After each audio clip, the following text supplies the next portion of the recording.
Bueno, vámonos con la mesa de diálogo que ya está lista para dejar la víbora chillando. Me da mucho gusto saludar a esta hora, en esta mañana, a Sofía Lameiro, analista, amiga de esta familia Sin Censura. ¿Cómo estás, Sofía? Te mando un abrazo. Hola Vicente, qué gusto de nuevo estar aquí contigo y con todo el auditorio de Sin Censura. Gracias por estar aquí y por hablar así, sin censura. Y también saludo a nuestro querido amigo, al sensei, al maestro, escritor, analista político, Ramiro Padilla Tondo, el autor del Pequeño Chairo Ilustrado. ¿Cómo estás, Ramiro? Un abrazo. Un placer y qué gusto coincidir con Sofía. Allá nos vimos en Guadalajara en la presentación del Pequeño Chairo. Saludos, Sofía. Oigan, pues déjenme proponer temas para entrarle. ¿Cómo ven la exhibidota en la mañanera a López Dóriga y a Felipe Calderón? Sobre todo a López Dóriga y a Felipe Calderón, Sofía.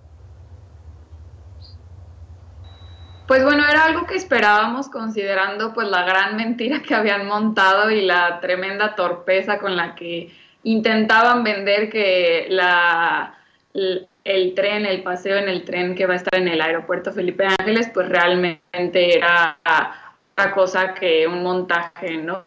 Que teníamos una producción más increíble que la de Estudios Universal, ¿no? Entonces creo que, pues bueno, hemos visto otra vez este papel tan deplorable de la oposición y pues de periodistas que, bueno, se hacen llamar periodistas, pero que vemos que no tienen nada de calidad en su periodismo y que se dedican a propagar noticias falsas y cualquier tipo de cuento para desprestigiar, pues por ejemplo, proyectos estratégicos y tan trascendentales como por ejemplo lo es el aeropuerto Felipe Ángeles, ¿no?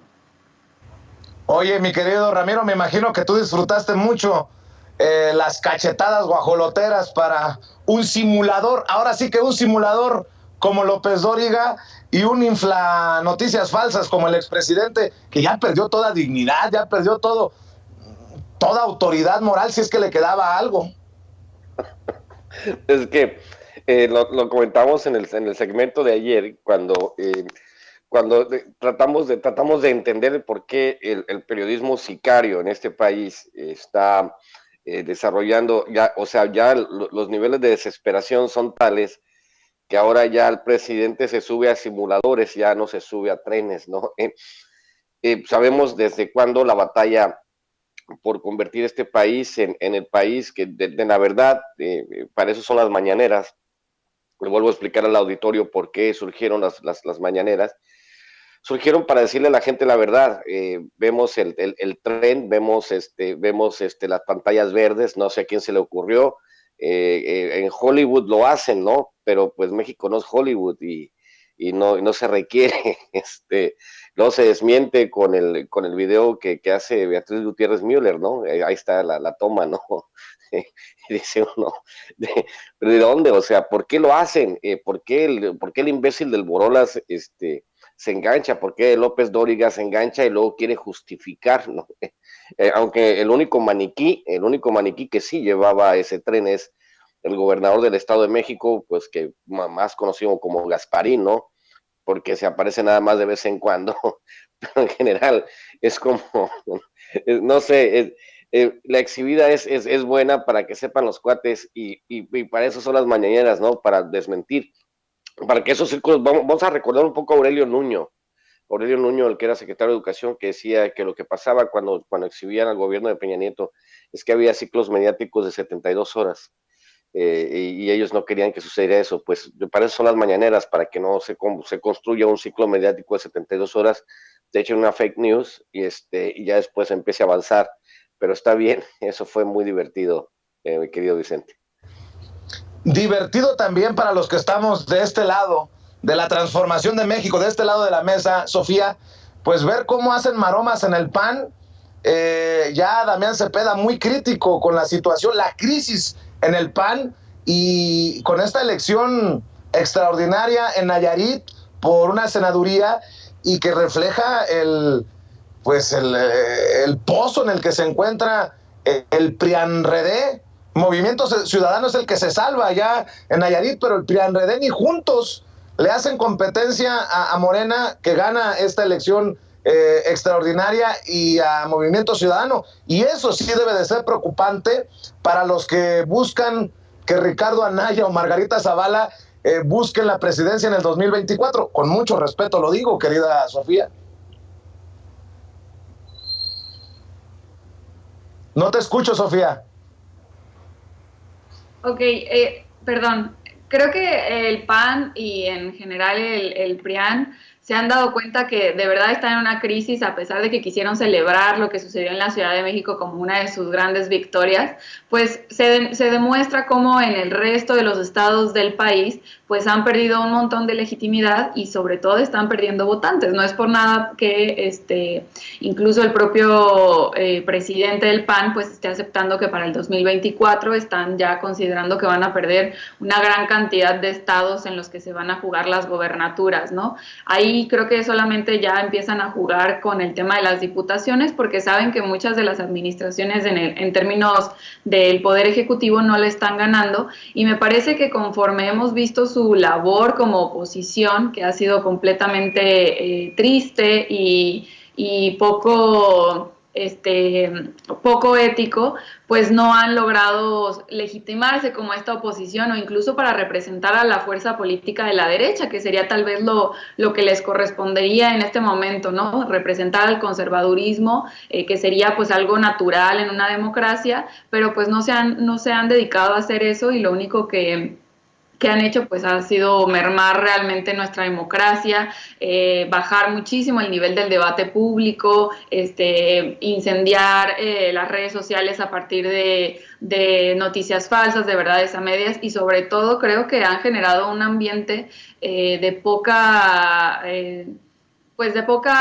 democracia, de poca legitimidad solidaria entre quienes podrían representar cualquier tipo de fuerza política, y se han dedicado pues a utilizar todos los males de nuestra democracia para enfrentarse a otras fuerzas políticas, ¿no? Con esto me refiero a cuando se dedican a desprestigiar a cualquier otra persona a partir de adjetivos peyorativos con el clasismo, con el racismo, con el machismo, etcétera, etcétera, ¿no?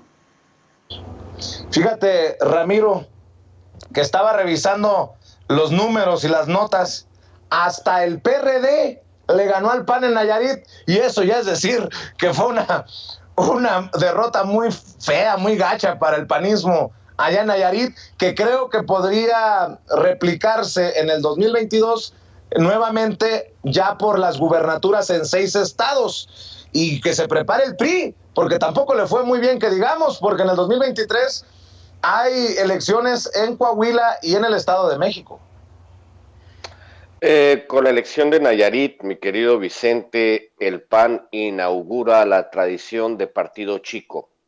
Ya está a más o menos al tamaño de encuentro social, de encuentro solidario, no sé, de los partidos Fuerza por México, no sé, los partidos que ya están a punto de perder el registro. No sé si en esta elección, porque es extraordinaria, si tú recibes menos del 3% de la votación, debas perder el registro. Una de las cosas importantes para el futuro en el país es que los partidos, debería de ser que los partidos que no tengan el 5% de la votación pierdan el registro. Lo hemos hablado en otras ocasiones, si fuese por la manera legal, por el rollo legal, y por lo que hizo el PAN en 2006, por lo que han hecho el PRI, ya deberían de haber perdido el registro por todos los actos de corrupción. Lo que pasa es que ahora, ya que el INE es inoperante, entonces la gente, el votante, el que está castigando a estas organizaciones políticas que en un tiempo estuvieron a punto, PRI, PAN y PRD, estuvieron a punto de provocar una guerra civil con el asunto de la elección y el fraude del 2006, y sucede que ahora todos son amigos, ¿no? Cómo van cambiando los tiempos. Si hasta el PRD que es un cascarón, que yo junto más piojos en la pelona que militantes del PRD, le ganó al PAN en Nayarit, ¿qué podemos esperar los demás? Por eso te digo, a mí me parece que por primera vez en la historia, después de todas estas crisis, el PAN ha inaugurado el estatus de partido chico. Por lo tanto, hay que agradecerle a Marco Cortés su gran labor como líder del PAN, y esos números tan hermosos que tienen al PAN, no solamente a punto de si pierde más militantes, pierde el registro, sino que a punto de que se acabe este asunto, ¿no? Porque el PRI, mira, ni siquiera el PRI es tan ruidoso, ni siquiera el PRI es tan basura, como todo este grupo de senadores, sobre todo las senadoras plurinominales, los gritones, los gritones en el Senado, en la Cámara de Diputados del PAN, que son los más asquerosos que hay. Ahí tenemos a Santiago Krill, ahí tenemos a toda esta gente, ahí tenemos a tu amigo, el doctor Chapatín Cuadri. O sea, básicamente el PAN es un partido que debería de irse por el caño de la historia, igual que el PRI. Y qué bueno que Nayarit, los nayaritas hayan dicho presente, nosotros vamos a ser los primeros en darle el 2.4%, creo que le dieron, y ahí nos vemos, ¿no? ¿Cómo la ves?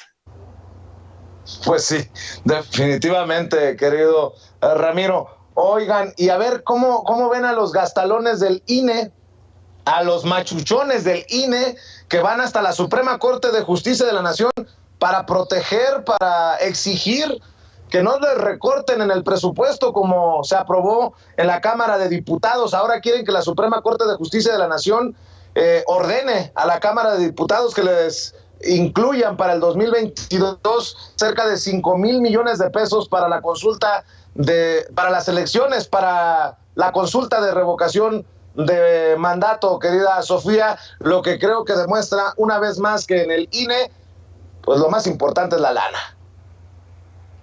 Sí, uno de los más fuertes cuestionamientos que hemos tenido durante este sexenio y bueno, desde algunos anteriores también, es en qué gasta tanto el INE, ¿no? ¿Por qué nos cuesta tanto? Y al final del día seguimos teniendo una tan alta desconfianza a el objetivo primordial por el que está creado el INE, ¿no? Que es las elecciones, ¿no? Nuestras elecciones generan una gran cantidad de desconfianza y también el INE, el propio instituto, no está respaldado incluso por la opinión popular, ¿no? También es una de esas grandes instituciones que tiene un alto índice de desconfianza de la gente, ¿no? Entonces, pues sigue el cuestionamiento de en qué se gasta tanto dinero el INE, por qué los procesos electorales siguen siendo tan costosos y también siguen siendo tan endebles en términos de transparencia, en términos de pues, propia confianza entre la gente y también en términos de justicia, ¿no? Creo que al día de hoy sigue siendo un espacio en el que no se está abriendo la democracia para la ciudadanía, para que sea no solamente que se ejerza de manera adecuada, sino que pues, o sea, vemos que los recursos no se están utilizando de manera adecuada, ¿no? Creo que esto debería ser también uno de los grandes planteamientos para mejorar el funcionamiento del INE, ¿no? Y pues también tenemos, por otro lado, el tema de la burocracia dorada que existe en el INE, la cantidad de dinero que se le destina a los consejeros y también pues las miles de facilidades que tienen los propios consejeros que están a cargo, que están a costa del erario público, ¿no? Entonces, creo que el INE va a seguir parece ser que va a seguir en esta actitud de no, pues, entender la realidad nacional, pero sobre todo creen que están en conflicto con el presidente y con las políticas del presidente, pero en realidad se están conflictando con la gente y con un deseo de la gente de que las instituciones públicas dejen de costarnos tanto y que además empiecen a funcionar como deben de funcionar, ¿no? Porque por mucho tiempo, además de ser costosas, pues fueron inútiles, ¿no? Entonces creo que este es un momento en el que el INE debería de cuestionarse a quién le está haciendo frente y que en realidad está perdiendo cada día y conforme a este tipo de acciones, pues más legitimidad ante la gente y ante los procesos también que ellos se encargan de organizar, ¿no? Así es. La institución, Ramiro, que le va a entregar creo que 340,000, ya ni recuerdo cuánto de aguinaldo a su consejero presidente, anda buscando el dinero que no les entregaron para el presupuesto del próximo año. Creo yo que el chiste se cuenta solo.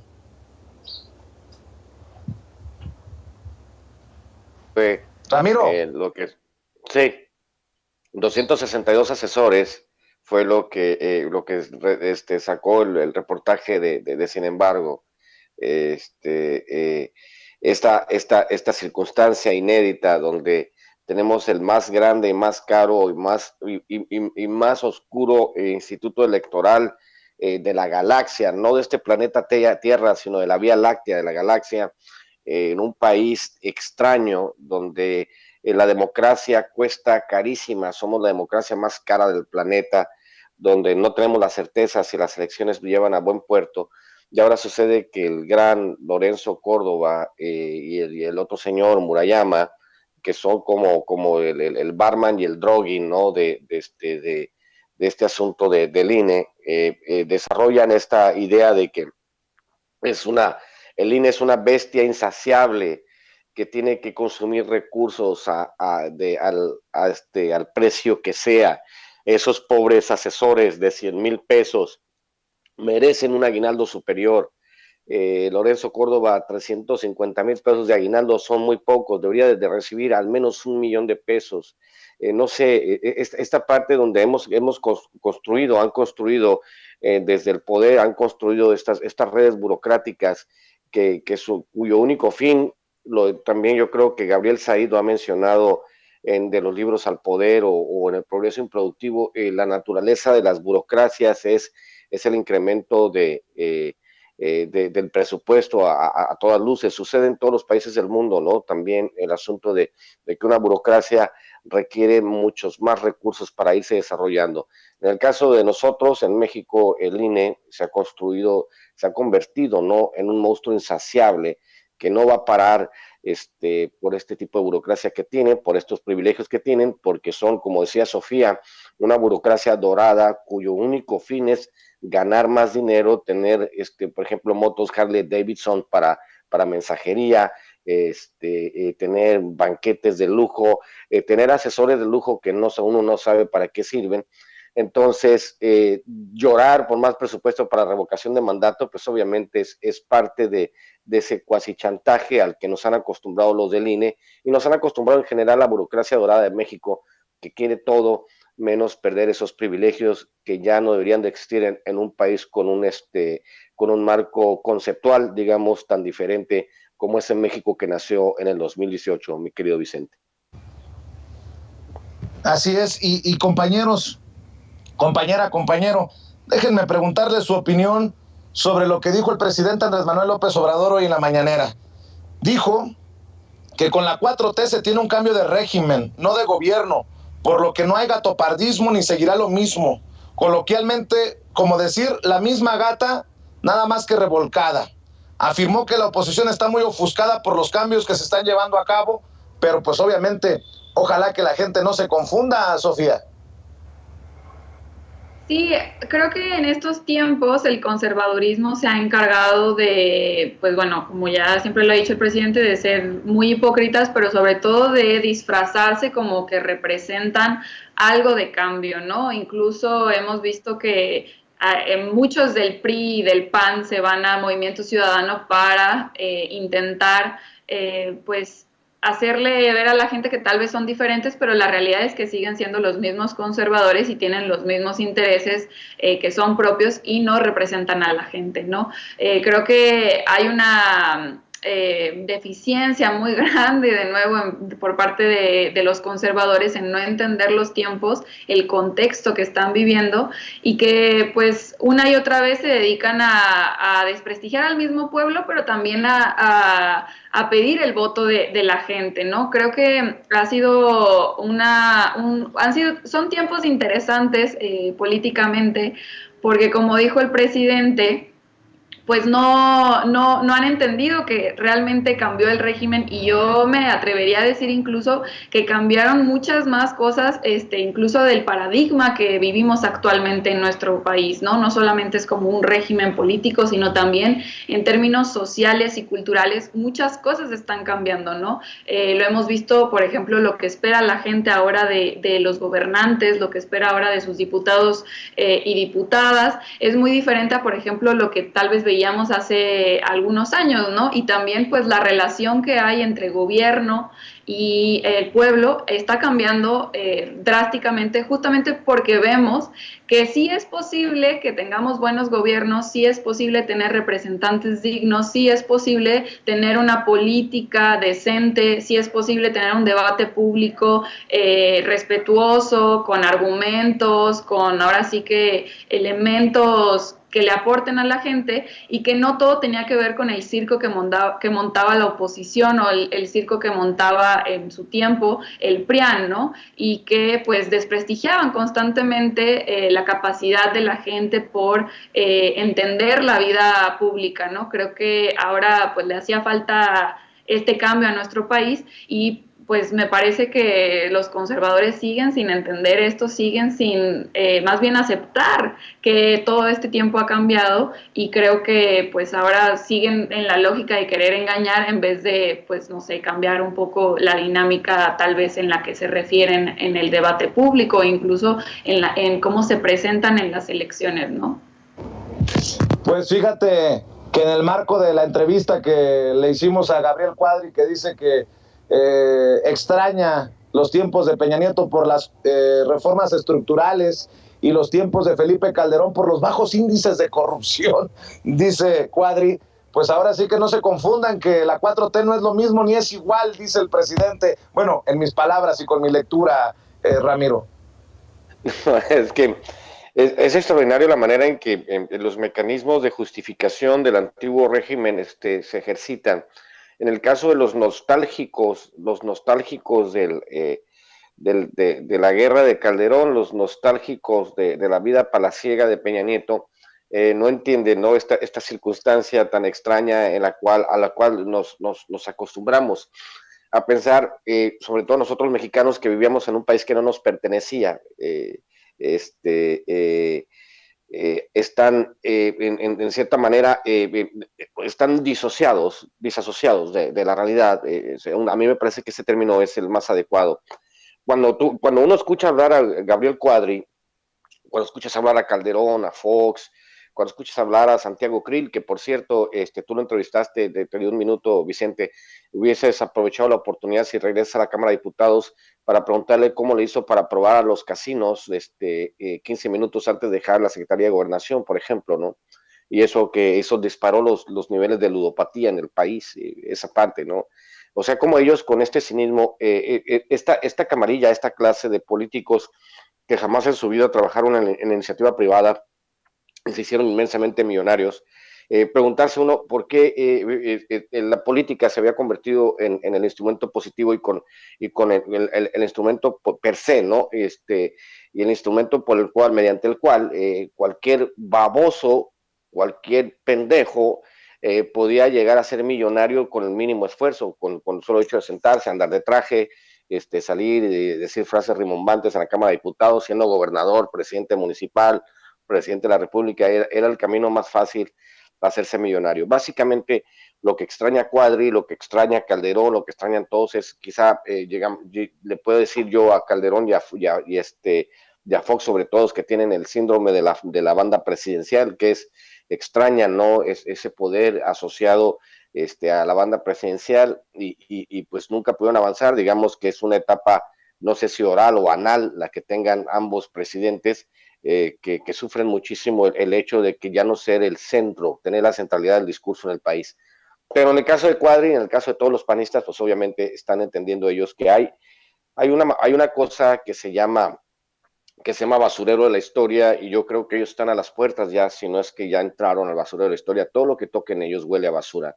El discurso protofascista del doctor Chapatín Cuadri, donde él habla, despotrica contra estados más pobres que han sido saqueados históricamente por gobiernos como los que él patrocina, no entienden pues que llegamos a una realidad donde esta circunstancia única, en la cual sabemos que la derecha no va a regresar, y que ahora, al parecer, el PAN naranja, el Movimiento Ciudadano, que mi querida Sofía lo disfruta mucho allá en Jalisco, con el PAN naranja, ¿no? Ahora todo el mundo va a correr para allá. También es cierto, como dicen en el chat, que que muchos han corrido al movimiento Regeneración Nacional, y hay mucho que ha sido mucho expanista, expriista, que han sido purificados por la pureza de la 4T, y ahora aquellos caciques priistas, aquellos panistas, aquellos perredistas, pues también ya son de regeneración, ¿no? Ya son de Movimiento de Regeneración Nacional y se han sumado a las filas 4Tistas, y uno dice, pues, ¿qué está pasando, no? Pero sí, la realidad es que la clase política habría que limpiarla en su totalidad. Optamos y que debe incluir a PAN, PRI y Morena, porque Morena también se ha llenado de mucho pillo. Pero bueno, con respecto a lo que decíamos del movimiento naranja, el movimiento nalga ancha, le digo yo, ¿qué vamos a hacer con ellos? Pues nomás asegurarse su futuro político, porque al final de cuentas las personas que jamás en su vida han políticos basura que no sirven para nada, mi querido Vicente.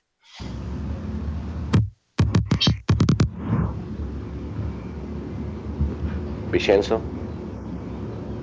Al parecer tuvimos ahí una situación con Muy Vicente. bien, Ramiro, ¿por qué no cerramos invitando a la gente para que te apoye en tus trincheras, en tus esfuerzos independientes? Claro que sí, ya saben, @Ramiro Atondo, @Ramiro en Estados Unidos, y nos vemos el próximo sábado al mediodía en la Feria Libro de la Alameda, en el stand de Golem, editorial y ediciones de autor. A partir de mediodía, los que quieran ir, vamos a estar firmando libros allá en la Ciudad de México, en la Feria Libro de la Alameda. Y pues muchas gracias por el espacio y un gusto coincidir con mi querida Sofía Lameiro. Te mando un abrazo, Vicente, y nos vemos pronto. Muy bien, te mando un abrazo, Ramiro. Sofía, ¿en dónde te encuentran a ti?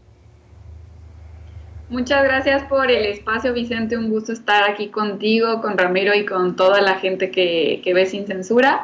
A mí me pueden seguir en Twitter como Sofía No Sabía, o en Facebook, Instagram como Sofía Lameiro Díaz.